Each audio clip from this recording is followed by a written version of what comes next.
चलिए निकालिए page number 61।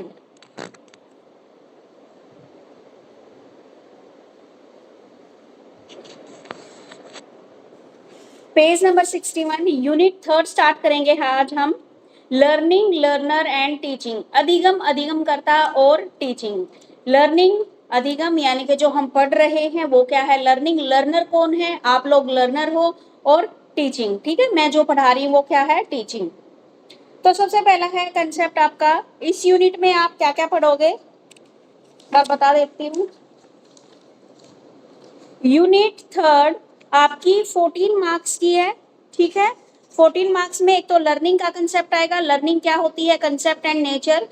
Second point आएगा इसमें, लर्निंग क्या है, learning knowledge and skill, different way of learning, learning के अलग अलग type, meaning of teaching and it's. एक मिनट, हम करेंगे शुरू थर्ड यूनिट। छोटी सी यूनिट है ये भी उसी की तरह।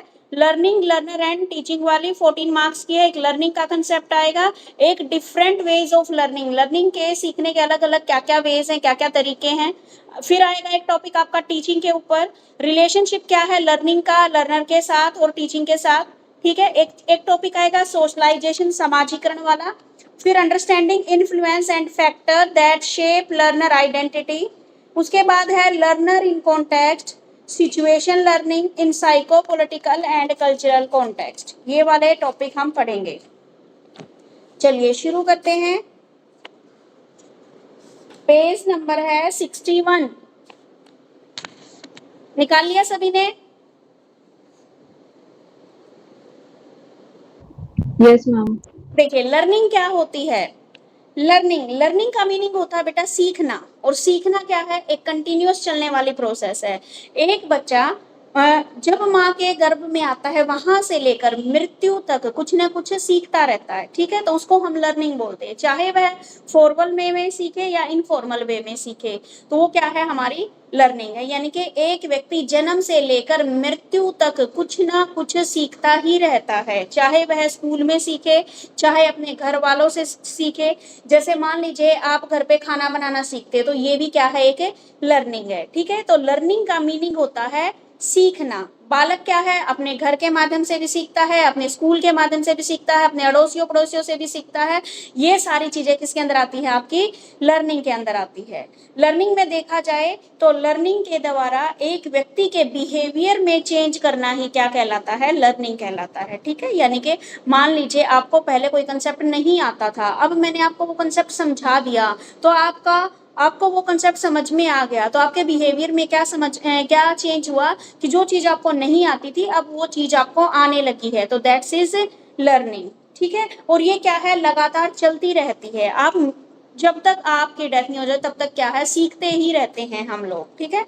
उसके बाद दे रखा है गेट्स के अनुसार एक्सपीरियंस के द्वारा व्यवहार में होने वाले परिवर्तन को हम क्या बोलते हैं, लर्निंग बोलते हैं। गेट्स ये बोलते हैं कि जब हमारे जो एक्सपीरियंस है, एक्सपीरियंस के द्वारा जो भी चेंजेस आते हैं उसको हम क्या बोलते हैं, लर्निंग बोलते हैं, ठीक है।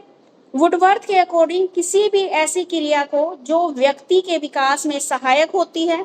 अब जो वुडवर्थ है, दो की डेफिनेशन बता रही हूँ, जिसकी इजी लगे उसकी आप कर लेना। वुडवर्थ क्या बोलते हैं, कोई भी ऐसी एक्टिविटी जो एक व्यक्ति की डेवलपमेंट में सहायक होती है और उसके वर्तमान व्यवहार और एक्सपीरियंस को जो कुछ वे हो सकते हैं उन्हें भिन्न बनाती है, सीखने की संख्या दी जा सकती है, ठीक है। वुडवर्थ की मुझे लग रहा है थोड़ी डिफिकल्ट है कि कोई भी ऐसी क्रिया जो व्यक्ति की डेवलपमेंट में सहायक होती है, उसके बिहेवियर में चेंज करती है, उसके एक्सपीरियंस को बढ़ाती है, ठीक है, उसको सीखने की संज्ञा दी गई है। तो देख लेना, गेट्स ने इजी बोला है कि एक्सपीरियंस के द्वारा जो हमारे बिहेवियर में चेंज होता है वही क्या कहलाती है, हमारी लर्निंग कहलाती है। मीनिंग क्लियर है लर्निंग का?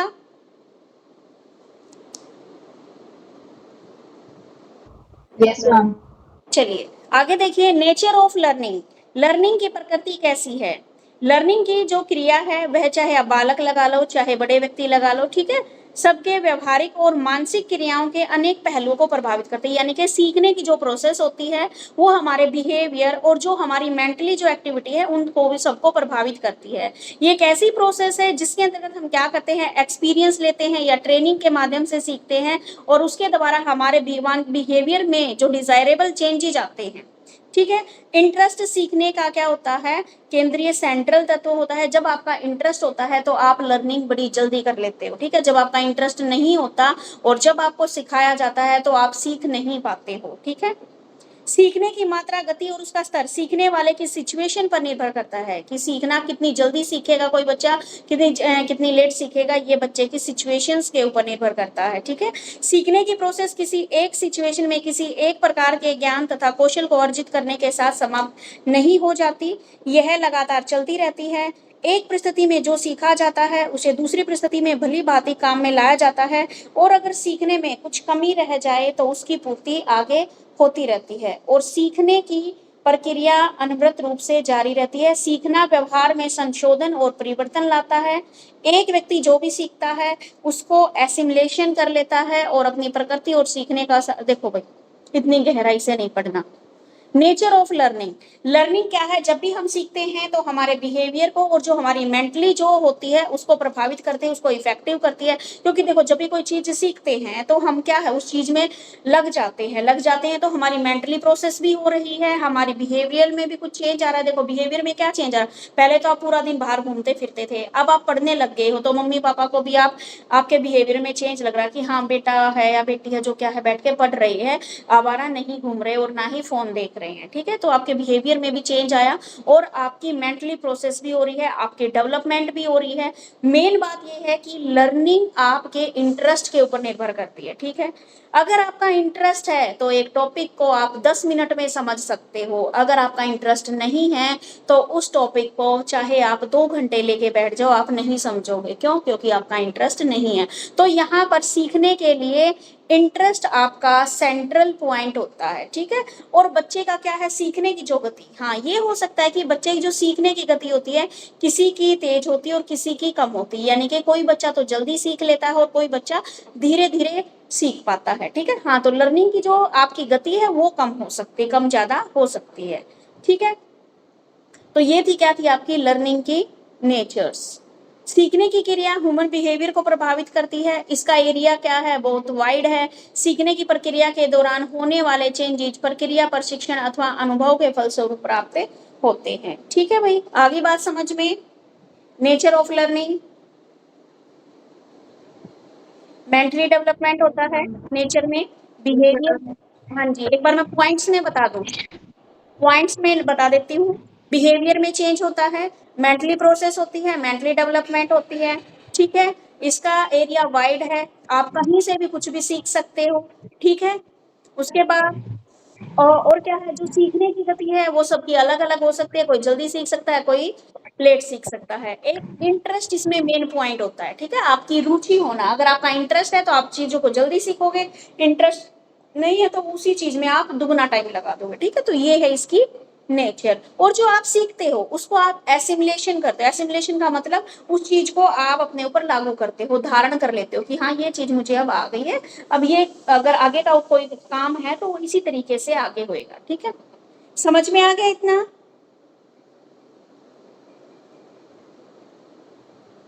Yes, ma'am. ठीक है, अब देखिए कैरेक्टरिस्टिक्स देखिए, विशेषताएं लर्निंग की। सबसे पहले लर्निंग गोल ओरिएंटेड होती है, फर्स्ट पॉइंट गोल ओरिएंटेड है, जिसको आप लक्ष्य निर्देश तथा संप्रयोजन होता है। आप इसको देखो, मेन पॉइंट तो आप हैबिट डालो कि इंग्लिश में लिख लो क्योंकि वो ज्यादा इजी लग रहे हैं मुझे, हिंदी के कुछ वर्ड बहुत डिफिकल्ट हैं। तो जो आपकी लर्निंग है गोल ओरिएंटेड प्रोसेस है, ठीक है। दूसरा, लर्निंग एक एक्टिव प्रोसेस है, ठीक है, सक्रिय प्रक्रिया है। तीसरा, लर्निंग इंडिविजुअल होती है। फोर्थ पॉइंट, लर्निंग क्रिएटिव होती है। फिफ्थ पॉइंट, लर्निंग अंतरणीय होती है। सानिया ये अंतरणीय बताओ क्या होता है, फिफ्थ पॉइंट क्या दे रखा है इसका, सिचुएशनल भी बोल सकते हैं हम इसको।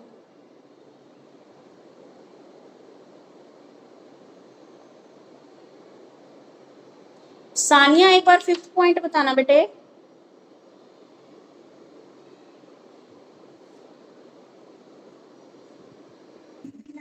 मैम अभी मेरे पास बुक नहीं है। अच्छा ये बुक नहीं है आपके पास, चलो कोई बात नहीं। देखो भाई, तो साथ साथ आप लिख लेना बेटे। कैरेक्टरिस्टिक्स ऑफ लर्निंग, लर्निंग की विशेषता, सबसे पहली विशेषता है कि लर्निंग आपकी गोल ओरिएंटेड है। गोल ओरिएंटेड का मतलब जब आपके सामने कोई गोल होता है ना तभी आप पढ़ते हो, बेवजह नहीं पढ़ते आप, ठीक है। अगर आपके सामने अब गोल है कि मुझे तो जेबीटी में बहुत अच्छे नंबर लेने हैं तो आप पढ़ रहे हो, ठीक है। और जिसको अच्छे नहीं नंबर नहीं लेने वो नहीं पढ़ेगा भाई, ठीक है। तो पहले हमारे सामने गोल होता है और उस गोल को अचीव करने के लिए हम चीजों को सीखते हैं, ठीक है। इसलिए क्या बोला गया है, लर्निंग एक गोल ओरिएंटेड प्रोसेस है। अब आप मान लो आप हमें डेली परेशान होते हो, ठीक है, पब्लिक ट्रांसपोर्ट में जाने के लिए आपको स्कूटी सीखनी, स्कूटी चलानी नहीं आती, तो पहले आपका गोल होएगा, देखो स्कूटी आप डेली सिखाते होंगे कोई, आप नहीं सीख पाओगे, लेकिन आपके सामने गोल है ना कि भाई मैं तो डेली परेशान होके जाती हूँ, मैं नहीं पहुंच पाती टाइम पे, ठीक है। तो आप क्या करोगे, एक ही दिन में स्कूटी सीख जाओगे, ठीक है। तो सबसे पहले हमारे सामने कोई गोल होता है ना तभी हम किसी चीज को सीख पाते हैं, ठीक है। तो ये हमारी क्या है, गोल ओरिएंटेड प्रोसेस है। तो सीखना क्या है, सिर्फ पढ़ाई में ही सीखना नहीं है, बहुत सारी चीजें हैं जो हम सीखते हैं। आगे, लर्निंग एक एक्टिव प्रोसेस है, आपको खुद एक्टिव होके वो चीज सीखनी पड़ेगी। ये नहीं है कि आप सो रहे हो, मम्मी ने खाना बना दिया आपको बता दिया जस्ट आप सीख गए, नहीं। जब आप उस चीज को खुद करके देखोगे, खाना बनाना खुद, खुद सब्जी काटोगे, खुद उसमें तड़का लगाओगे, खुद बनाओगे, तब आप सीखोगे वो चीज। ये नहीं है कि मम्मी ने बना दिया सिर्फ आपको जस्ट रेमेडी बता दी आप उससे कर लोगे, नहीं, ठीक है। तो क्या है, आपको एक्टिव होकर, सक्रिय तौर पे आप एक्टिव होकर चीजों को सीखते हो। अब मान लो आपको स्कूटी सीखनी है, आप खुद ही तो सीखोगे उसको, है ना, कोई सिखाने वाला है, आप खुद चला के देखोगे तभी आएगी वो, दूसरे के पीछे बैठने से आपको स्कूटी चलानी नहीं आएगी, ठीक है। तो इसमें हमें अगर कोई चीज सीखनी है तो उसमें हमें एक्टिव तरीके से पार्टिसिपेट करना पड़ता है। अंडरस्टैंड एवरीवन, यहां तक समझ में आ गया? जी मैम। Yes ma'am. ठीक है। अब देखो लर्निंग क्या होती है, इंडिविजुअल होती है। इंडिविजुअल कैसे होती है, हम ये देखते हैं कुछ बच्चे तो देखो, आप क्लास में मान लो 30 बच्चे हैं तो 30 में से कुछ बच्चे तो ऐसे मिलेंगे जो फटाफट 10 मिनट में काम करके खत्म कर देंगे, कुछ बच्चे ऐसे मिलेंगे भाई जो उसको 30 मिनट में खत्म कर देंगे, और कुछ बच्चे ऐसे भी मिलेंगे जो पूरा ही दिन उस काम पे लगा देंगे, मेरे बेटे जैसे, ठीक है। जो पढ़ाई में तो ठीक है, रीडिंग में बहुत अच्छा है, लेकिन लिखने में अगर उसको एक ऐसे लिखने दे दिया ना 2 पेज का, 3 घंटे समझो उसके गए, ठीक है।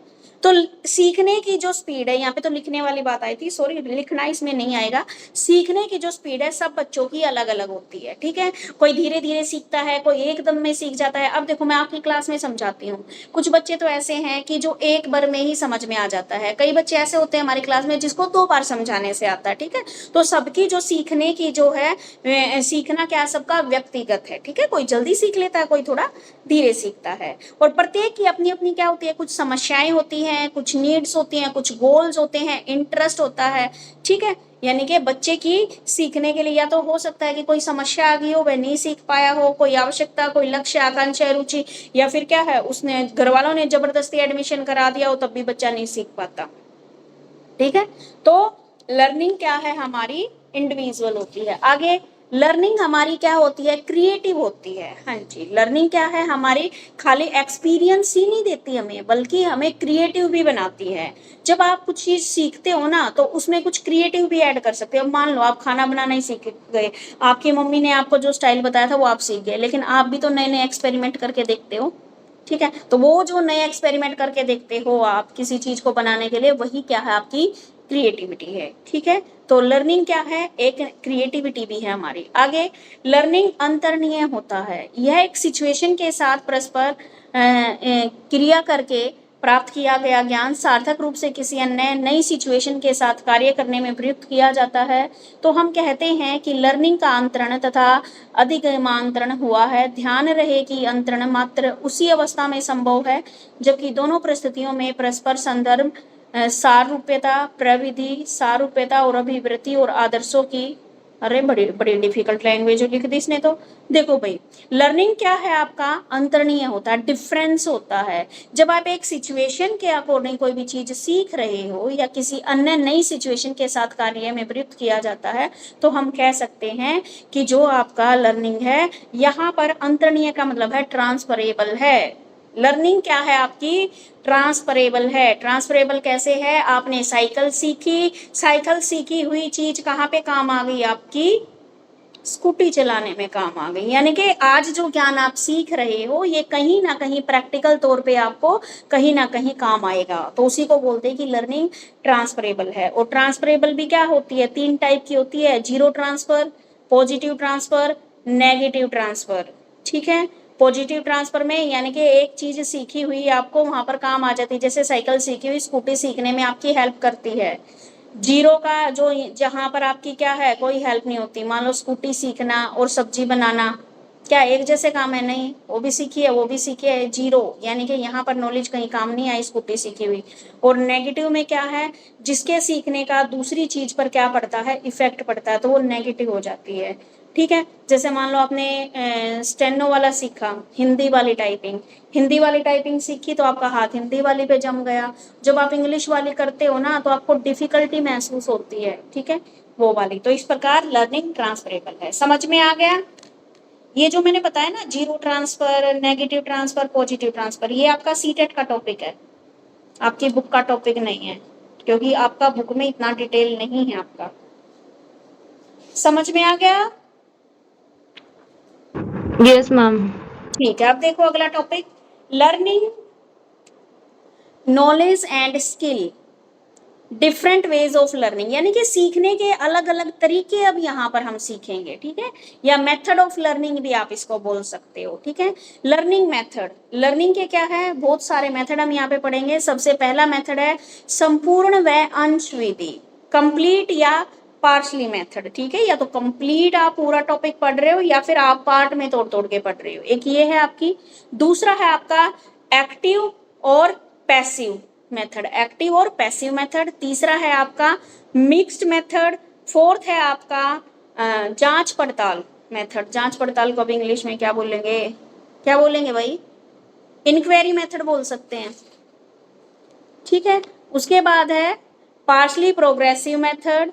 सिक्स्थ है आपका डिवीजन और क्यूमुलेटिव मेथड। ये 6 मेथड आपके बताए गए। सबसे पहले बात आती है कंप्लीट या पार्ट में जो मेथड बताया गया इसकी, संपूर्ण व अंश विधि।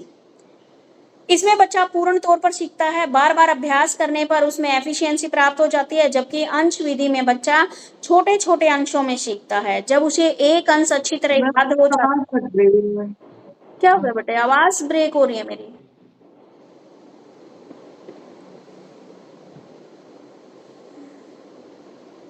देखिए, संपूर्ण एवं अंश विधि, संपूर्ण और अंश विधि में क्या है, बच्चा पूर्ण तौर पर सीखता है, कंप्लीट सीखता है। जब वह बार बार किसी चीज की प्रैक्टिस करता है तो उसमें उसको एफिशिएंसी प्राप्त होती है। लेकिन अंश विधि में बच्चा छोटे छोटे टुकड़ों में सीखता है। जब उसे एक अंश अच्छी तरह से याद हो जाता है तो वह उसे छोड़कर अगले अंश पर ध्यान केंद्रित करता है। ठीक है, देखो भाई अंश, और देखो आप कुछ बच्चों को भी देखते होंगे, कुछ बच्चे ऐसे होते हैं जो पूरे चैप्टर को एक साथ याद कर लेते हैं। कुछ बच्चे ऐसे होते हैं कि भाई नहीं, हम तो ना एक एक क्वेश्चन याद करके लिख लिख के देखेंगे। कुछ बच्चे ऐसे होते हैं पूरा चैप्टर याद किया, लो सर या लो मैडम आप मेरा पूरे चैप्टर में से टेस्ट बोल दो। और कुछ बच्चे कैसे हैं, एक एक क्वेश्चन याद करके लिख लिख के देखेंगे। ठीक है, तो ये होती है संपूर्ण और अंश विधि। ठीक है, स्टीफेंस के अकॉर्डिंग एक क्रिया को संपूर्ण रूप में इस योग्य के साथ सीखा जा सकता है, नहीं कि अंश विधि के अनुसार। यानी कि कोई भी एक्टिविटी है उसको क्या है, हम संपूर्ण रूप से सीख सकते हैं, न कि अंश विधि के अनुसार। अंश विधि के अनुसार हम उसको कोई एक्टिविटी है तो एक्टिविटी को क्या है, हम कंप्लीट सीखेंगे, उसमें हम तोड़ तोड़ के नहीं सीख सकते। यदि आपकी लर्निंग मटेरियल में अंश अधिक हैं तो क्रम में बढ़ते चले जाते हैं और तब तक संपूर्ण अधिगम प्राप्त नहीं कर लेते। बोर्ड और आचार्य, जब विशेष सामग्री का अध्ययन रुक रुक कर होता है तो विश्राम मिलता है और कार्य क्षमता को बढ़ावा मिलता है। ठीक है, मान लो अगर एक्टिविटी की बात आती है तो एक्टिविटी हम कंप्लीट एक साथ करते हैं। अगर मान लो आपकी रीडिंग राइटिंग या लर्निंग की कोई बात आती है तो उसमें हम छोटे छोटे पार्ट में डिवाइड करके भी अपने सिलेबस को लर्न कर सकते हैं। ठीक है, अब देखो भाई इसके लाभ क्या है भाई, इसके लाभ है समय व सूझबूझ से काम लिया जा सकता है, संयोजन हो सकता है, अधिक प्रभावशाली रहती है, धैर्य ध्यान व एकाग्रता को प्रोत्साहन देती है, अधिक बुद्धिशाली लोगों के लिए वरदान है। ठीक है, हानियां, उबाऊ होती है, संपूर्ण उन्नति में बाधा होती है, मंद बालकों के लिए अभिशाप है, डर का विकास है कम समय के लिए उचित। अंश विधि के ये तो थे संपूर्ण विधि। संपूर्ण विधि के लाभ क्या है भाई? समझ और सूझबूझ, आपस में कॉम्बिनेशन होता है, अधिक इफेक्टिव होती है, अधिक बुद्धिशाली लोगों के लिए ये ठीक है। हानियां क्या है? उबाऊ हो जाती है, कई बच्चे कई घंटों तक नहीं पढ़ सकते, कुछ बच्चे तो ऐसे होते हैं कई घंटों तक पढ़ लेते, कुछ बच्चे नहीं होते, ठीक है। तो जो बच्चे ऐसे नहीं पढ़ पाते उनके लिए तो हानियां ही हानियां हैं, उनकी उन्नति में बाधक है। मंद बुद्धि बालकों के लिए अभिशाप है जी। मंद बुद्धि बालक तो एक साथ पूरा चैप्टर याद ही नहीं करेंगे, फिर तो पूरा दिन उस किताब को लेके ही बैठे रहेंगे। कम अच्छा डर का विकास होता है बच्चे के अंदर, जब बोल दिया सर ने, पूरा टेस्ट दे दिया पूरे चैप्टर का और याद नहीं हो पाया तो डर बन जाता बच्चों के मन में। आगे कम समय के लिए उचित, ये जो मेथड है ये आप लाइफ लॉन्ग लेके नहीं चल सकते। आपने एक चैप्टर दे दिया, पूरा चैप्टर दे दिया बच्चों को याद करना, और उसमें क्या है 25 क्वेश्चन है। जो इंटेलिजेंट बच्चे हो तो याद करके ले आएंगे, जो बच्चे नालायक हैं याद नहीं करते या जिनको होता ही नहीं है बेचारों को याद। मेन बात आती है इंग्लिश के सब्जेक्ट में बच्चों के साथ, बाकी चीजें तो वो लर्न कर लेते हैं हिंदी मीडियम में बाकी। और इंग्लिश में मान लो सर ने एक पूरा चैप्टर दे दिया याद करने को, मात्र क्लास में अगर 30 बच्चे ना तो 2 बच्चे ऐसे मिलेंगे जो याद करके लाए होंगे, नहीं तो पूरी क्लास खड़ी होएगी, ठीक है। दूसरी बात, फिर अगले दिन सर वही दे देता है पूर्ण कंप्लीट चैप्टर दे दिया, कंप्लीट चैप्टर दे दिया, एक हफ्ता कंटिन्यू दे दिया कंप्लीट। अगले दिन तो सर को अपने आप ही 2-2 क्वेश्चन पे आना पड़ेगा, भाई कोई बात नहीं तुमसे पूरा चैप्टर नहीं होता तो 2-2 करके कर दो इस क्वेश्चन चैप्टर को कंप्लीट, ठीक है। तो ये ज्यादा समय तक नहीं चलती है संपूर्ण वाला मेथड। उसके बाद है अंश विधि। जब हम पार्ट में याद करते हैं तो क्या होता है, उबाऊपन दूर हो जाता है। मान लो अब आप ही पढ़ने लग जाते हो, मैं अपनी बताती हूँ, मैं 1 घंटे से ज्यादा नहीं पढ़ सकती। मतलब क्या करती हूँ, 1 घंटा पढ़ी उसके बाद मैंने काम करना शुरू कर दिया, मतलब अपना घर का कोई भी काम कर लो, फिर बीच में 1 घंटा मतलब काम करती हूँ या और कुछ, मतलब कंटिन्यू मैं 2-3 घंटे नहीं पढ़ सकती, 1 ही घंटा पढ़ पाती हूँ कंटिन्यू। फिर बीच में आधा घंटा 1 घंटा घर के कामों में लग गई, फिर पढ़ने लग गई। मैं ऐसे ब्रेक दे दे के पढ़ती हूँ, यानी कि कंप्लीट नहीं पढ़ पाती मैं, ठीक है भाई। अंश विधि के लाभ, इंटरेस्टिंग होती है भाई अंश विधि, क्योंकि छोटे थोड़ा थोड़ा बच्चे को याद करना पड़ रहा है। मंद बुद्धि बालकों के लिए सही है, बच्चे को ज्ञान भी हो रहा है और उसकी आत्म संतुष्टि भी हो रही है। अरे भाई कोई बात नहीं 25 एक साथ नहीं हुए तो कम से कम 5 तो याद हो गए। कम समय में प्रभावकारी होती है। डर का विघटन, जो बच्चे के अंदर डर था वो थोड़ा खत्म हो जाता है कि भाई कोई बात नहीं टेस्ट ले लेंगे, कम से कम 0 से अच्छा तो मेरे 5 या 10 नंबर आ जाएंगे। हानियां क्या है भाई, व्यर्थ व अनावश्यक संयोजन होता है, रट्टा प्रवृत्ति को प्रोत्साहन मिलता है, बुद्धिमान और प्रौढ़ों के लिए अनुपयोगी है, कम प्रभावशाली है और अधिक प्रयत्न की आवश्यकता पड़ती है, ठीक है। तो अब समझ में आ गया अंश और संपूर्ण विधि कंप्लीट याद करना है या पार्ट में याद करना है। आ गए पार्शली मेथड और कंप्लीट मेथड। Yes ma'am. हम एक बार डेफिनेशन समझा दीजिए, पॉइंट्स तो सब क्लियर हो गया दोनों, हानि और वो डेफिनेशन थोड़ा कंफ्यूजन है। डेफिनेशन में ये बताया गया भाई, प्राय एक क्रिया को संपूर्ण रूप से सुयोग्यता के साथ सीखा जाता है, न कि अंश में।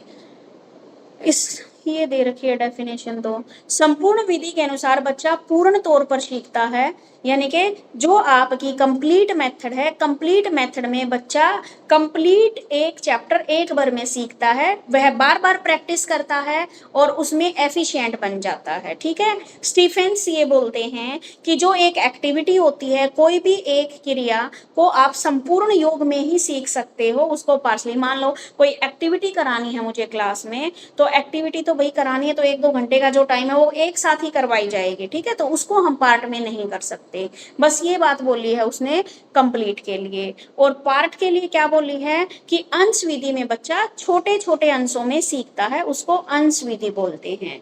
और इसमें बोर्न ने दिया है, बोर्न और आर्चर के अकॉर्डिंग, जब आपके सब्जेक्ट मैटर में जो भी स्टडी है उसको रुक रुक कर या थोड़ा थोड़ा विश्राम देकर करते हो तो उसे वर्क एफिशिएंसी बढ़ती है और उसको हम अंश विधि बोलते हैं। कुछ हुआ ऋतु क्लियर? जी मैम हो गया। ठीक है। अब देखो भाई सेकंड पॉइंट, सक्रिय और निष्क्रिय विधि, एक्टिव और पैसिव। एक्टिव, जब आप एक्टिव होके सीखते हो उसको सक्रिय बोलते हैं, जब आप पैसिव सुस्त पड़े रहते हो तो उसको निष्क्रिय विधि बोलते हैं।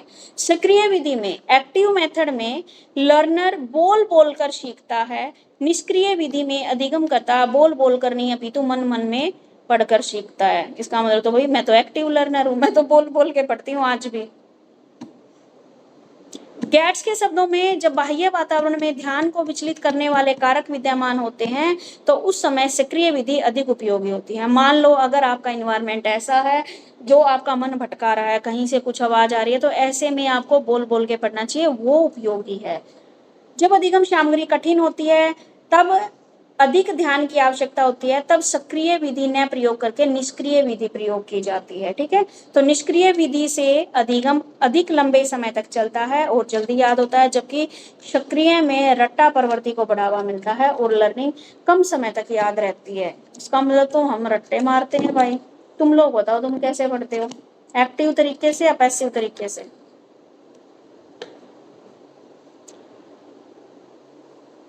रट्टा वाला, हम सानिया रट्टा मार के पढ़ते हैं। एक्टिव, मैं भी ऐसे ही पढ़ती हूँ। सानिया, है कोई साइलेंट रीडर यहाँ पे? यस मैम, मैम बोल बोल के तो पढ़ा ही नहीं जाता मुझसे, मैं तो मन मन में याद करती हूँ। मेरे को तो मन मन में पढ़ते हुए नींद आती है। मैम मन वाला मन के अंदर रह जाता, तो बाहर आता ही नहीं कभी मुझसे। मतलब हमारे टीचर तो ये बोलते थे, बेटा जो तुम्हारे कानों तक आवाज नहीं जाएगी ना तो तुम्हें याद नहीं होएगा, तो हम बोल बोल के पढ़ते हैं। और जो हैबिट बचपन में बन गई ना वही बन गई। अब जैसे मेरा बेटा 4th क्लास में है, वो बोल के नहीं पढ़ता, वो मन मन में पढ़ता है।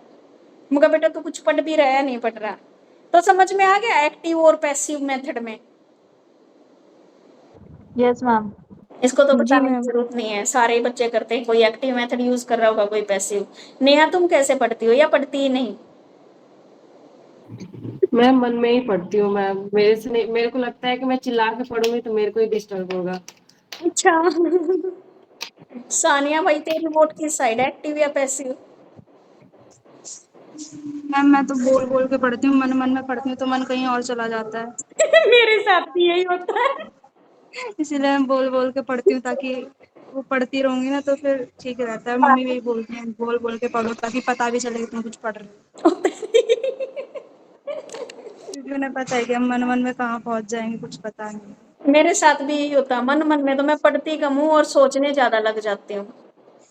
ऐसा है। चलो भाई देखो, सबका अपना अपना मेथड है पढ़ने का। ठीक है, तो ये है आपका मेथड एक्टिव और पैसिव मेथड। आगे है मिक्स विधि। मिक्स विधि में है आरंभ संपूर्ण विधि से होता है। जब संपूर्ण विधि में बच्चा सब्जेक्ट मैटर को पूर्ण रूप से पढ़ता है तो सारी विषय सामग्री, जो कठिन भाग होता है, विद्यार्थी उसे बार बार रिवाइज करने की कोशिश करता है। जब सभी प्रकार के मटेरियल एक जैसे हो जाते हैं तो विद्यार्थी पुनः संपूर्ण विधि का सहारा लेता है। मनोवैज्ञानिक इस मिश्रित विधि को, जो कि संपूर्ण व अंश विधि का मिश्रित है, सर्वोत्तम व श्रेष्ठ मानते हैं। इसमें विद्यार्थी विषय सामग्री को कम समय में, देखो भाई मिक्स में क्या कर दिया, जो आपका कंप्लीट मेथड और जो पार्शली मेथड था उसको क्या कर दिया, मिक्स कर दिया। जो इजी है उसको कंप्लीट में कर दिया बच्चे ने खत्म, और जो डिफिकल्ट था उसको बच्चे ने क्या है, पार्ट्स में याद करना शुरू कर दिया। ठीक है, तो इसको क्या है, सबसे अच्छा मेथड बताया है मिक्स वाले को। भाई जो इजी है उसको फटाफट आप निपटाओ, और जो डिफिकल्ट है उसका थोड़ा धीरे धीरे करके रुक रुक के आप याद कर सकते हो। उसके बाद आपकी नेक्स्ट पड़ताल विधि, इंक्वायरी मेथड। इसका अर्थ है कि अच्छी तरह से जांच परख करके याद करना। इस विधि में बच्चा कंप्लीट और पार्शली मेथड का प्रयोग करके विषय सामग्री को याद करता है। जब उसे याद हो जाता है तो स्वयं जांच करता है और अपने आप को सुनाता है जो भी उसने पढ़ा है। यदि वह भूल जाता है तो उस विषय सामग्री को फिर से देखता है, याद करता है, ठीक है, और फिर से खुद को सुनाता है। ये मेथड भी ठीक है भाई, हमने कभी खुद को सुनाया नहीं लेकिन लिख के जरूर देखते थे जो याद करते थे। यानी कि किसी पाठ को दोबारा पढ़ने से ही पड़ताल विधि की उपयोगिता दिखाई पड़ती है। ये तो इजी से लग रहे हैं सारे।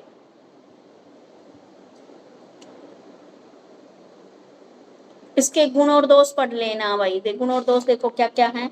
यह क्या है, लक्ष्य की ओर लेके जाती है, परीक्षा की तैयारी के सर्वोत्तम विधि है, विद्यार्थी के कार्य के लिए एक्टिव सक्रियता को दर्शाती है, यानी कि बच्चा जो काम कर रहा है उसके लिए एक्टिव रहता है वह।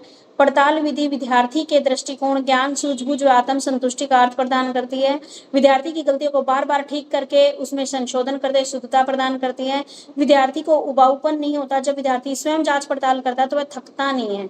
अत्यंत रुचि के साथ विषय सामग्री को पढ़ता है, बार बार पढ़ने पर भी उसे बोरियत नहीं होती। हाँ, ये बात सही भाई, जब हम खुद ही तैयारी करते हैं ना तब हमें बोरियत नहीं होती, लेकिन जब कोई दूसरा हमें तैयारी करने के लिए बोल देता है तो हमें क्या है, बोरियत लगती है।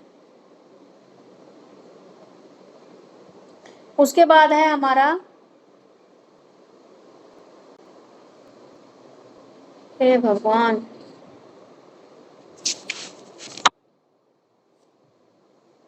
दोष क्या बताए गए हैं। यह विधि रुचिकर लगती है यदि समय अत्यधिक हो जाए तो विद्यार्थी को इस विधि के प्रति निष्क्रियता हो जाती है, यानी कि ज्यादा टाइम बिठा दिया तो बच्चा बोर भी होने लग जाता है। बार बार पढ़ने पर विद्यार्थी उस कठिन विषय सामग्री को याद नहीं कर पाता और हतोत्साहित हो जाता है।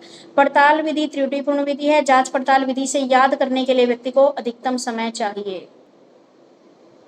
कुछ समझ में आया भाई?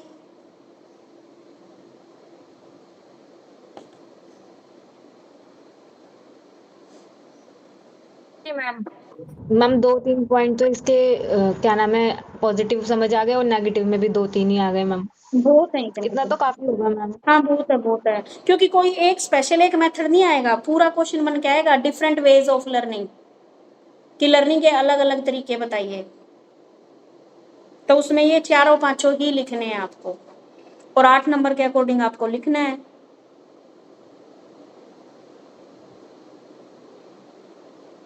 आगे है भैया आपकी अंश प्रगतिशील विधि, पार्शली प्रोग्रेसिव मेथड। इसमें क्या बताया गया है भाई, पंचस्टीन ने पार्शली प्रोग्रेसिव मेथड को संपूर्ण विधि और अंश विधि से कहीं अधिक बेहतर माना है। यह विधि जो आपकी कंप्लीट और पार्शली मेथड है उसका मिला जुला संयोग है। कार्य को विभिन्न इकाइयों व उप इकाइयों में विभाजित किया जाता है। ठीक है, यह विभाजन समापन रूप में होता है जब विद्यार्थी पहला अंश कंठस्थ कर लेता है फिर वह दूसरी यूनिट पर पहुंचता है। बस भाई, ये भी क्या है आपकी, जैसे मिक्स विधि थी ना वैसे ही क्या है पार्शली प्रोग्रेसिव मेथड। इसमें क्या कर दिया, सब्जेक्ट को पूरे सिलेबस को यूनिट वाइज बांट दिया और यूनिट में चैप्टर वाइज बांट दिया। ये काम यहाँ पे इन्होंने किया है। ठीक है, और ये जो इन्होंने डिवाइड किया है समान रूप से होता है जब विद्यार्थी पहली यूनिट याद कर लेता है फिर वह दूसरी पर, इसी तरह दूसरी से तीसरी, चौथी, पांचवी, ऐसे सारी यूनिट्स को वह कर लेता है। इसमें संपूर्ण रूप से जांच पड़ताल द्वारा परखा जाता है, यानी कि इसमें आपकी जो ऑब्जर्वेशन मेथड बोल सकते हो या इंक्वायरी मेथड बोल सकते हो उसको भी शामिल कर लिया। परंतु इस विधि का दोष यह है कि इस विधि में समय बहुत अधिक लगता है और बच्चों की जो एनर्जी है वो भी ज़्यादा खर्च करनी पड़ती है और अधिक मात्रा में करने से वह व्यक्ति को बोर कर देती है। और इसका दोष यह भी है कि इस विधि के अनुसार कई इकाइयों को अनावश्यक रूप से भी दोहराया जाता है। ठीक है, विभाजित एवं संचित विधि। उसके बाद है विभाजित एवं संचित विधि। संचित विधि से अर्थ है निरंतर सीखते रहना। इस विधि में, अरे ये तो पूछा ही नहीं, अंश प्रोग्रेसिव मेथड आया समझ में?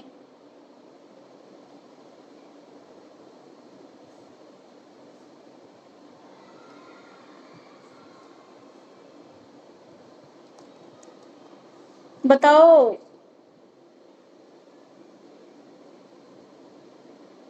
यूनिट्स में डिवाइड कर दिया बेटा इसमें और फिर उस यूनिट्स के अकॉर्डिंग आप याद कर रहे हो।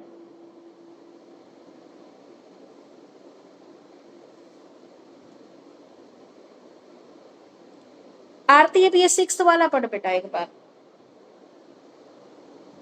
Okay ma'am. विभाजित एवं संचित विधि। संचित विधि से अर्थ है निरंतर सीखते रहना। इस विधि में जब विद्यार्थी किसी पाठ को याद करता है तो वह फिर से उसे पढ़ने या दोहराने की चेष्टा करता है। इसमें एक बार दोहराई व पुनः दोहराई के बीच कोई विश्राम नहीं होता है। इसमें कार्य निरंतर व अबाध गति से होता रहता है, इसलिए इस विधि को संचित विधि या अवकाश रहित विधि कहा जाता है। अगर विद्यार्थी को विश्राम ना मिले तो वह थक जाता है और बोर हो जाता है। इससे विद्यार्थी पर प्रतिकूल प्रभाव पड़ता है, रुचि के स्थान पर अरुचि बढ़ने लगती है। विभाजित विधि का अर्थ है कि रुक रुक कर सीखना। इस विधि में विद्यार्थी जब पाठ को अच्छी तरह समझ लेता है तो थोड़ा विश्राम कर वह पुनः पाठ को दोहराता है। ये विधि कोशिश विश्राम कोशिश पर आधारित होती है। उदाहरण के तौर पे जब विद्यार्थी को कोई कार्य 4 घंटे में करना हो तो वो लगातार 4 घंटे ना करके बल्कि बीच-बीच में रुक-रुक कर उस कार्य को पूरा करता है। इस विधि में विश्राम मिलने से विद्यार्थी थकता नहीं और अधिक रुचि लेकर पाठ को याद करता है। इसलिए इसे अवकाश रहित विधि भी कहा जाता है। गुण और दोष और कर दो। विभाजित विधि के गुण अवकाश देकर सीखी गई सामग्री को आसानी से दोहराया जा सकता है। थोड़ा विश्राम मिलने पर विद्यार्थी बोरियत या थकावट महसूस नहीं करता। थर्ड है छात्र विषय सामग्री में और अधिक रुचि लेने लग जाता है और अधिक शक्ति के साथ कार्य करता है। फोर्थ है ये विधि मंदबुद्धि विद्यार्थियों के लिए उपयोगी है। फिफ्थ है लंबे कार्य के लिए ये विधि उपयुक्त है। लास्ट है रटन हेतु ये विधि उपयोगी है।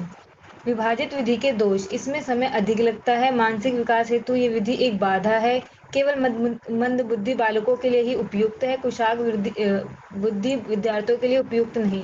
ये विधि रटन प्रवृत्ति को बढ़ावा देती है। लंबे समय तक विषय सामग्री को संचित नहीं किया जा सकता। अब बताओ क्या समझ में आया है इसमें? आरती एक बार एक्सप्लेन और कर दे जो समझ में आया है।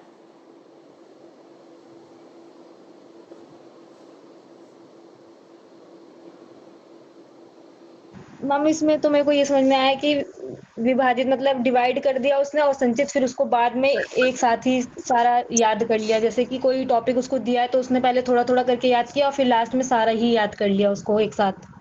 हाँ जी, जैसे मान लो किसी बच्चे को इंग्लिश से डर लगता है और समरी याद करानी है हमें उसे, तो बच्चा पहले क्या करेगा कि मैडम मैं 4-4 लाइनें याद करके कर लूँ याद, तो फिर वह पूरी समरी को 4-4-4 मान लो 12 लाइनें हैं तो 3 बार में अलग-अलग याद करेगा और लास्ट टाइम में क्या करेगा पूरी समरी को एक बार लिख के दिखाएगा।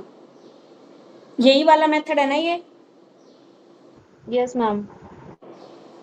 भैया मुझे बताओ इसमें किसी को कोई पॉइंट ना समझ में आया तो पूछ सकते हैं।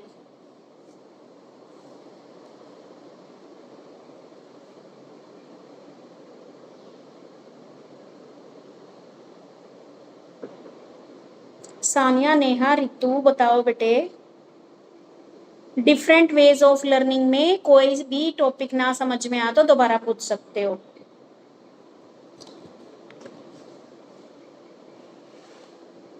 मैम इजी टॉपिक है क्योंकि हमने स्कूल टाइम पे ये अपने ऊपर अप्लाई कर रखा है ना ये मेथड, तो इसलिए इजी लग रहा है ये।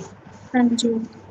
फिफ्थ वाला एक बार पॉइंट बता दीजिए। सिक्स्थ वाला तो समझ में आ गया है, फिफ्थ वाला एक बार बता दीजिए। फिफ्थ वाले में क्या है बेटा? अंश प्रोग्रेसिव मेथड। इसमें क्या बोला गया है, जो आपकी कंप्लीट मेथड था और जो अंश विधि थी उन दोनों को मिलाकर, यानी कि आपका क्या कर दिया है, पहले आपका पूरा सिलेबस, ठीक है, पूरी बुक का सिलेबस, जैसे आपकी ये बुक है, इस बुक में क्या कर दिया 5 यूनिट डिवाइड कर दिए, 5 यूनिट में भी फिर क्या है आपके टॉपिक वाइज डिवाइड कर दिए। ये है आपकी कि आपको क्या है पूरा सिलेबस एकदम ना तो आप पढ़ सकते ना याद हो सकता, तो पहले हमने यूनिट, पहले बच्चा एक यूनिट याद करवाएंगे बच्चे को, वो यूनिट याद हो जाती है, फिर हम सेकंड यूनिट पे पहुंचते हैं, सेकंड यूनिट हो जाती है, फिर थर्ड यूनिट करवाते हैं, ऐसे करवा के बच्चे को पूरा सिलेबस हम करवा देते हैं।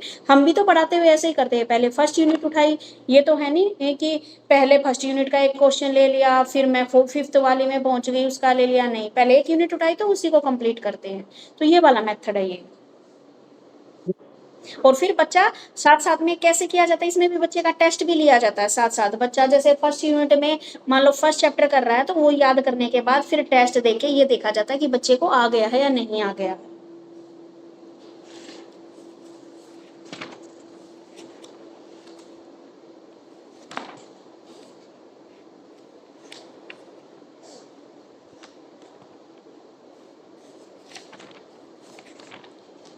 अब अगला क्वेश्चन देखो, ज्ञान क्या है? ज्ञान प्राप्ति के विभिन्न तरीकों अथवा विधियों का वर्णन कीजिए।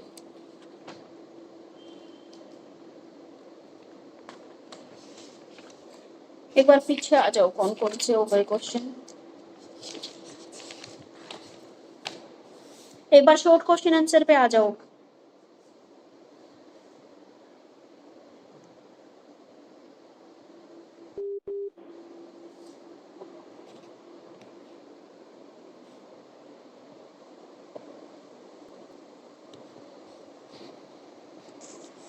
हे भगवान, बीच बीच में शॉर्ट क्वेश्चन आंसर देखो। लर्निंग क्या है? लर्निंग की दो विशेषताएं। पहला क्वेश्चन क्या है, लर्निंग क्या है? लर्निंग है सीखना।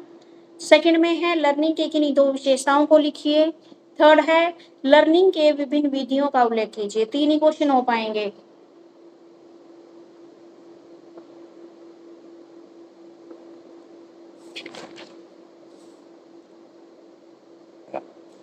उसके बाद ज्ञान प्राप्त करने की विधियां कौन कौन सी हैं? देखो भाई, शॉर्ट क्वेश्चन आंसर करा रही हूँ, बाकी मंडे को करवाऊंगी, ठीक है। ज्ञान प्राप्त करने की विधियां कौन कौन सी हो सकती हैं भाई? अभी आपने देखा था, इसमें है आपकी इंद्रिय जन्य विधि के अंदर अवलोकन में एक तो ऑब्जर्वेशन मेथड से आप ज्ञान प्राप्त कर सकते हो, करके सीखना, लर्निंग बाय डूइंग के द्वारा, एक्सपीरियंस के द्वारा, वीडियो ऑडियो वीडियो सामग्री के द्वारा, ठीक है। उसके बाद इंडक्टिव मेथड, डिडक्टिव मेथड, अधिकारी विधि, एक कंसंट्रेशन मेथड, ठीक है, एक्सपेरिमेंटल मेथड और प्रॉब्लम सॉल्विंग मेथड। ये है आपकी ज्ञान प्राप्त करने की विधियां। क्या क्या समझ में आया? ज्ञान प्राप्त करने की कौन कौन सी विधियां हो सकती है? इंडक्टिव, डिडक्टिव मेथड, ठीक है, experimental method, learning by doing, experience के द्वारा, उसके बाद आपकी वीडियो ऑडियो सामग्री के द्वारा आप सीख सकते हो, ठीक है, एक्सपीरियंस के द्वारा आप सीख सकते हो, कंसंट्रेशन के द्वारा आप सीख सकते हो, प्रैक्टिकल करके आप सीख सकते हो, और प्रॉब्लम सॉल्विंग मेथड से आप सीख सकते हो। आ गया समझ में फोर्थ क्वेश्चन?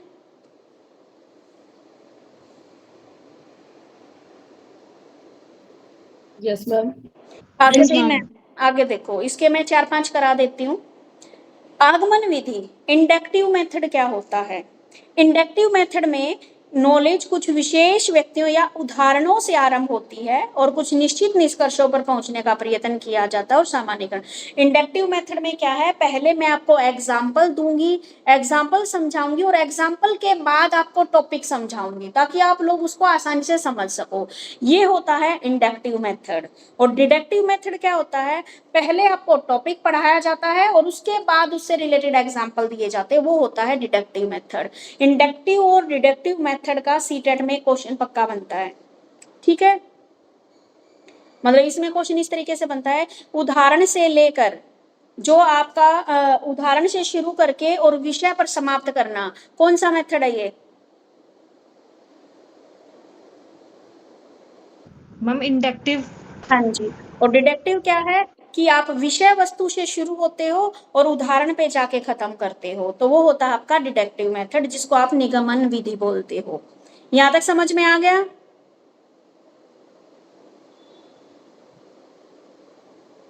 Yes ma'am. आगे है ऑब्जर्वेशन मेथड। ऑब्जर्वेशन मेथड से तुम बताओ क्या सीख रहे हो, क्या होता है ऑब्जर्वेशन मेथड?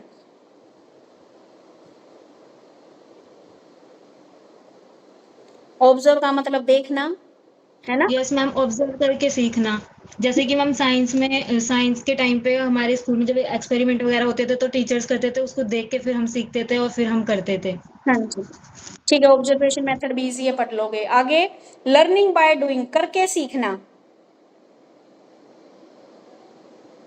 ऑब्जर्वेशन में जैसे टीचर ने आपको करके दिखा रहा था, तब तो आप ऑब्जर्व कर रहे थे, उस चीज को ऑब्जर्व करके सीख रहे थे। लर्निंग बाय डूइंग, अगली क्लास में टीचर ने आपको वो टॉपिक करने को दे दिया तो आप फिर करके सीखते हो, तो वो क्या है, करके सीखना। ठीक है, 8 तक क्वेश्चन कर लोगे?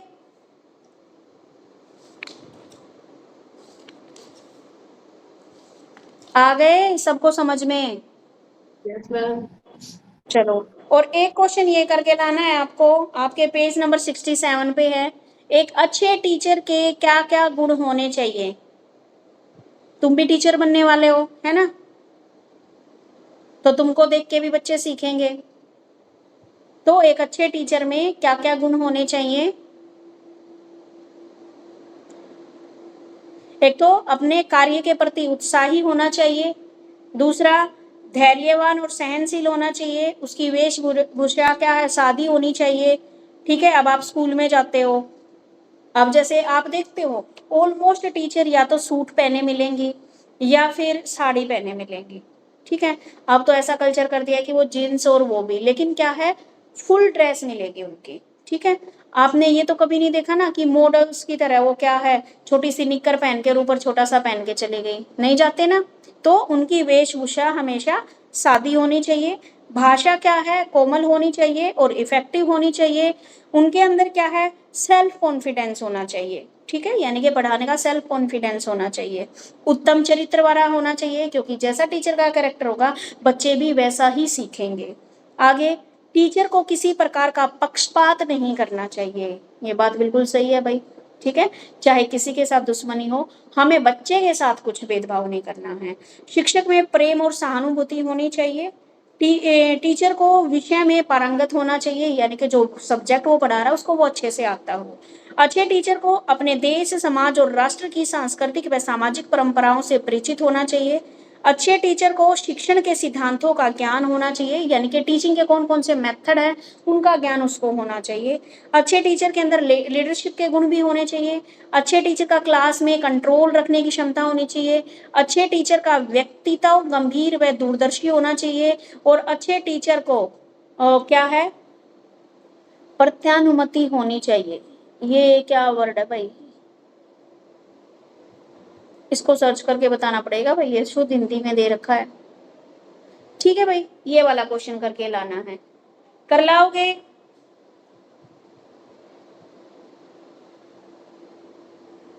Yes ma'am.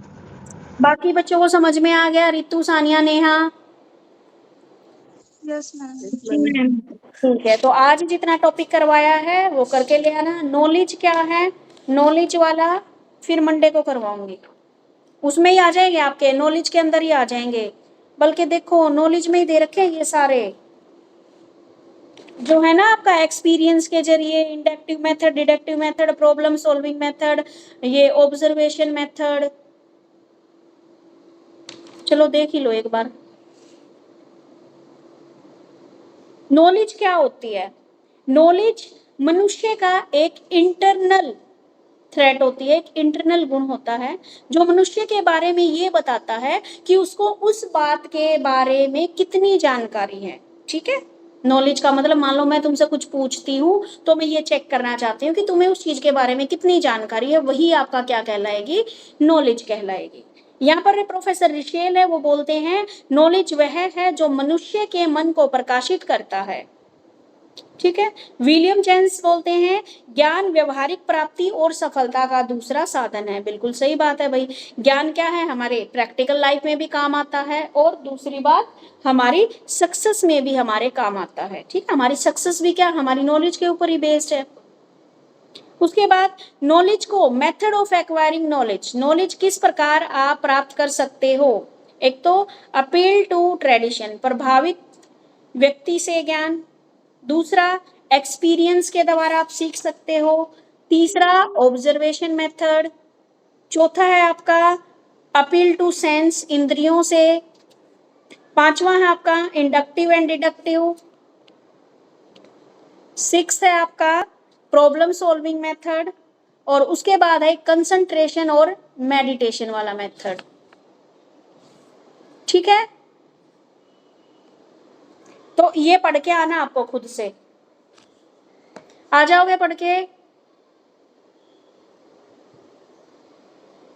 Okay ma'am. ठीक है, किसी को प्रॉब्लम है तो पूछ सकते हो, नहीं तो फिर क्लास को आप लीव कर सकते हो। अरे सानिया तो कुछ बिल्कुल रेडी बैठी थी। चलिए बेटा, ठीक है, बाय। मैम ये पूछना था, ये के लिए हमने जो स्कूल चूज किए हैं वो कब तक पता चलेंगे हमें? ये बेटा आपको 13 अगस्त। मैम इससे रिलेटेड मुझे भी पूछना था, इस बार तो मतलब गवर्नमेंट स्कूल में ही आया है ना? हाँ, इस बार सारा गवर्नमेंट स्कूल में ही आया है। अगर मान लो प्राइवेट में आएगा, हे भगवान, मैं पहले इसको